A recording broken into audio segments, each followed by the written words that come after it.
विपक्ष की बेंगलुरु में होने वाली बैठक के ठीक एक दिन पहले महाराष्ट्र में नई खिचड़ी पकने लगी है।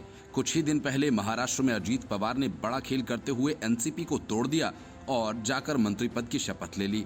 तब से शरद पवार और अजीत पवार के बीच तलवारें खिंच गई थीं, लेकिन 2 ही महीनों में पूरी तस्वीर बदलती दिखने लगी। अजीत पवार अचानक अपने सारे मंत्रियों के साथ शरद पवार से मिलने पहुंच गए और ये मुलाकात वाईबी सेंटर में हुई। मुलाकात में अजीत पवार के साथ प्रफुल्ल पटेल, हसन मुशर्रफ और दिलीप पाटिल भी शामिल रहे। पवार के साथ हुई इस मुलाकात के दौरान एनसीपी चीफ को मनाने की कोशिश की गई। पहले बगावत कर जरूर एनडीए में शामिल हुआ गया, लेकिन अब तेवर नरम पड़े हैं। अजीत गुट के नेता शरद पवार को अपने साथ लाना चाहते हैं। मुलाकात के बाद प्रफुल्ल पटेल ने बताया कि हमारी तरफ से शरद पवार का आशीर्वाद लिया गया। हम किसी को बताकर यहाँ नहीं आए, बस पता चला कि साहेब यहाँ पर हैं तो तुरंत आ गए। हमने उन्हें मनाने की कोशिश की, उनकी तरफ से कोई जवाब नहीं आया, लेकिन उन्होंने शांति से हमारी पूरी बात सुनी।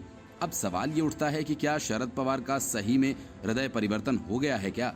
जो पवार कुछ दिन पहले तब फिर अपनी पार्टी खड़ी करने की बात कर रहे थे, क्या वे भतीजे से हाथ मिला सकते हैं? अगर ऐसा हुआ तो फिर विपक्षी एकता का बंटाधार होना तय है और इसके साथ ही महाराष्ट्र की सियासत में उद्धव ठाकरे पूरी तरह से अलग थलग पड़ जाएंगे। अटकलें तमाम तरह की लगाई जा रही हैं, लेकिन स्पष्ट कुछ भी नहीं है। अजीत पवार के मंत्रियों के साथ शरद पवार से मिलने की खबर मिलते ही जयंत पार्टी और जितेंद्र आव्हाण भी वहां पहुंच गए। इस मुलाकात को लेकर शरद पवार गुट की तरफ से भी प्रतिक्रिया आई। जयंत पाटिल ने कहा कि सुप्रिया सुले का फोन आया था, उसी वजह से तुरंत वाईबी सेंटर पहुंच गया।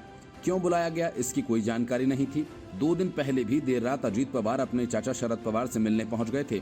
उस समय एनसीपी प्रमुख की पत्नी बीमार थी, उनका ऑपरेशन हुआ था। ऐसे में हालचाल लेने के लिए अजीत वहां गए थे। उस समय तो अजीत ने उस मुलाकात को सिर्फ शिष्टाचार तक सीमित रखा, लेकिन अब हुई बैठक ने बता दिया कि शरद पवार को मनाने की कोशिश शुरू कर दी गई है। Bureau report, news of India.